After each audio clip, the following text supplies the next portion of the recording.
Let's continue our conversation on chords. So last time we talked about the different types of triads and how they were constructed. Just as a quick recap, we're looking at the inside intervals and we're looking at the outside intervals. So the inside intervals, the bottom is a major third and a minor third, and the outside is a perfect fifth for this particular chord, which makes this chord a G major. And my abbreviation would just be the capital letter of the root. So in this case, it's GBD. The bottom interval is a major third. The top interval is a minor third. The outside is a perfect fifth. That tells me it's a major triad. And because it's built on G, it's a G major triad or a G major chord. Let's look at the next one. Again, it starts on G, so we know that it will be some type of G chord. The bottom here, we have G to B flat, which is a minor third, and the top is B flat to D, which is a major third, minor third, and major third. And we noticed from our previous chord that the G to D hasn't changed. That's a perfect fifth, just like before. This is a G minor chord. So minor interval on the bottom, minor triad. And we abbreviate G minor with just a lowercase g, or any minor chord with just a lowercase letter. Moving on to here, we have G to B and B to D sharp. So we saw here G to B is a major third, and B to D sharp is another major third, and then G to D is an augmented fifth. So those intervals produce an augmented chord, and the abbreviation is a capital letter with a plus sign afterwards. That shows me that it's augmented. If I just have the capital letter, that would be major.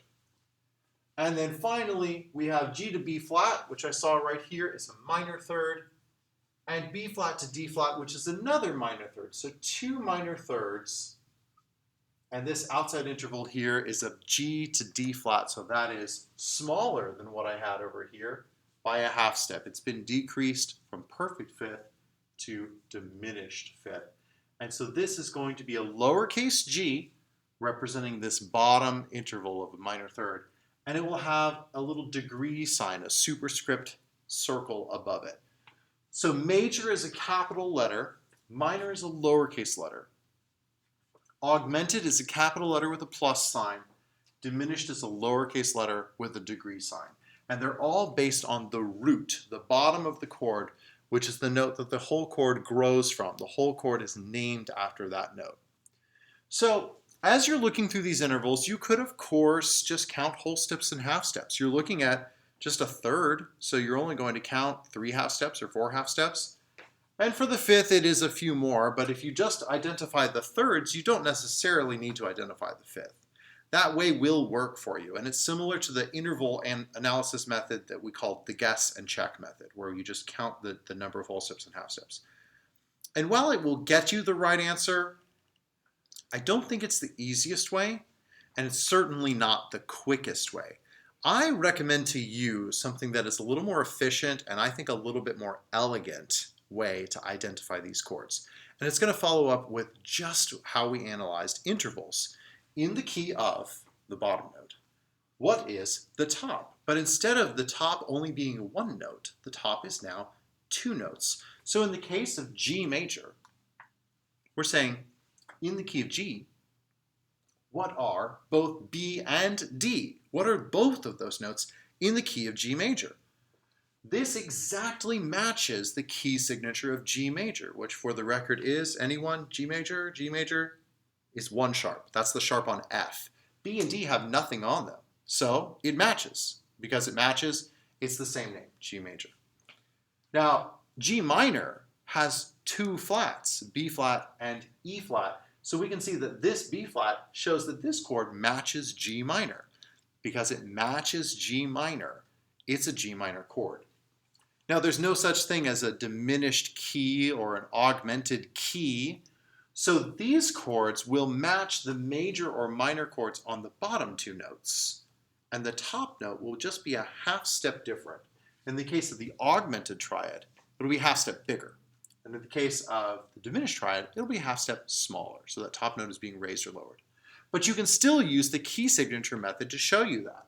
For this one, it matches the bottom two notes of G major, and the top note has a sharp instead of a natural. For this one, it matches the bottom two notes of G minor, and the top has a flat instead of a natural. So we see that subtle change. With me so far? I hope so. If not, rewind and watch this again. If you're ready to go on, now we're going to do some analysis. Our first note here is an F. And we have three notes, an F, an A, and a C. I see it looks like a snowman. It's all stacked up and it's all built on F. So F is going to be the root of my chord. I know that much already, but what kind of chord is it? That's the part I don't know, and I'm going to figure it out using the key signature method. In the key of F, my bottom note, what are the top notes? Which one do you want to use? F major, F minor? Probably F major. It's probably the one that comes to your mind a little quicker. So F major's key signature has one flat, and it's a B flat. Is there a B of any kind in this chord? No, so we don't have to worry about it. All the rest of the notes in F major are natural, and those notes are all natural, which means it matches the key signature of F major, which means that's an F major chord. Plain and simple, our work is already done. All I need to do is write a capital F. That's it. The capital F tells me that it's a major triad built on F, with F as the root. That's the whole process. Let's look at the next one. Our bottom note here is a G. Kind of looks familiar to some of the stuff. Never mind. Okay, so the bottom note is a G, and the two notes above it are a B flat and a D. So let's think about the key of G. We'll start with G major. G major, does it have a B flat and a D natural? Well, no. G major is a sharp key with one sharp on F. There's no flat on B in G major. This does not match G major. The D matches, the B doesn't. The B is lowered by a half step. Well, if I take a major triad and I lower the middle note, I get a minor triad. Let's double check our work with G minor. G minor has a flat on B flat and E flat, so that B flat matches G minor. This is exactly what G minor should have, so this tells us that is the key of G minor and the G minor chord that is in that key. Plain and simple. Let's look at the next one. Our bottom note here is D. So in this case, we have D, F sharp, and A. Let's think about D major for a second. What's the key signature for D major? It has two sharps, and those sharps are F and C, F sharp and C sharp, which means that D is natural, A is natural, F is sharp. That matches exactly what D major has to offer. So this is a D major chord. Now, those of you that have been working really hard to memorize your key signatures are saying lately, yes, it makes perfect sense. And those of you that thought I was lying about how important it was to memorize your key signatures are wallowing in anguish right now, okay? Let's help you out there. The sooner you learn your key signatures, the better your life will be in terms of music. It literally is the key to unlocking so much more in music. So if you're struggling with the speed that we're going right now, I challenge you to work on key signatures and memorize every single one of them. There's only 15 key signatures, and each one has two. So it's literally 30 pieces of information.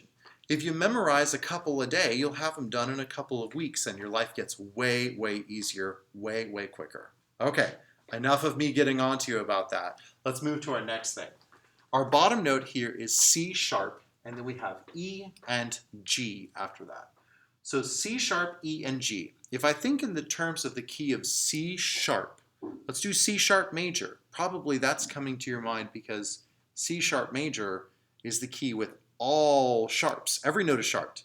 So in C sharp major, it should be C sharp, E sharp, and G sharp. Oh, that's two notes that have been lowered. E sharp to E natural and G sharp to G natural, which should remind you a lot of our diminished triad up here where the third and the fifth have been lowered a half step.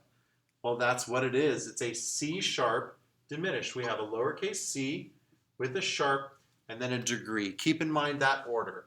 Letter, sharp or flat symbol, and then the diminished or augmented symbol. It goes in the same order that you would say it. C sharp diminished, because the sharp is part of the identification of the letter, right? It's not a C diminished sharp. It's not a diminished chord with a sharp tacked onto it. It's a diminished chord that's built on C sharp. So letter, sharp or flat symbol, and then the diminished or augmented symbol. Okay, now bass clef for this next one. And for some of your previous assignments, you may have forgotten when switching from bass clef to treble clef or vice versa. So watch out for your clefs. Our bottom note here is A.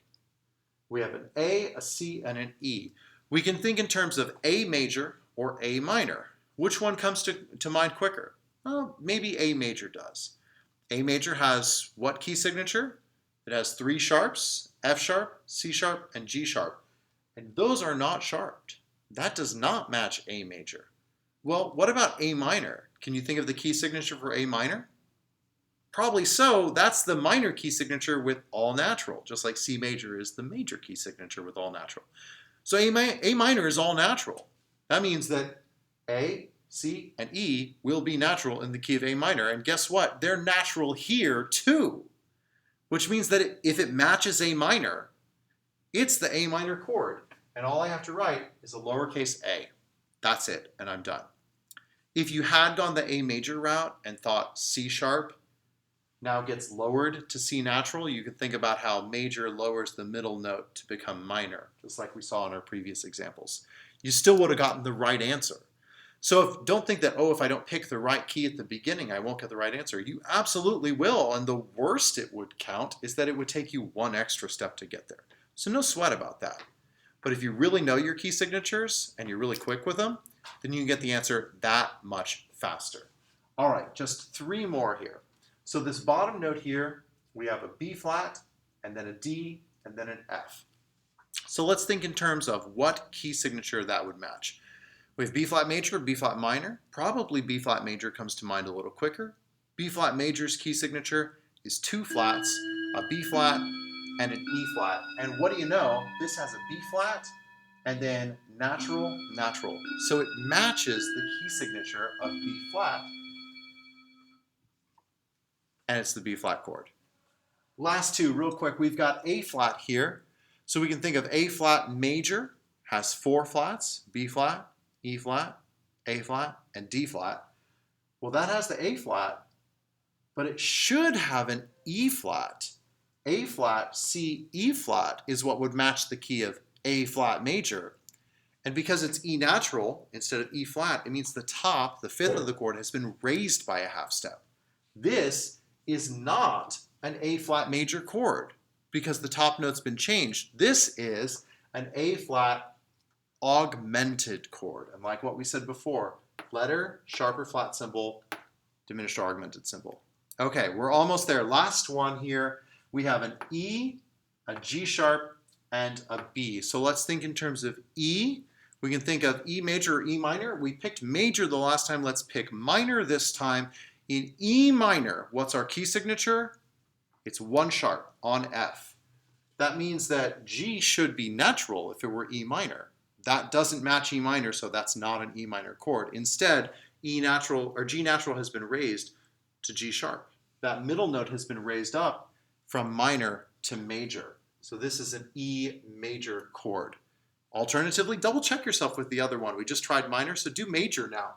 In E major, do we have an E natural, a G sharp, and a B?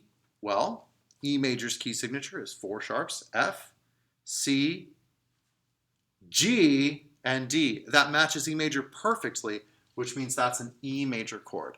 So to sum up, the better you know your key signatures, the quicker and easier all of this is going to be. If you're struggling with this, go back and review your key signatures and memorize them completely. Once you have your key signatures memorized, it breaks it down to just a simple question.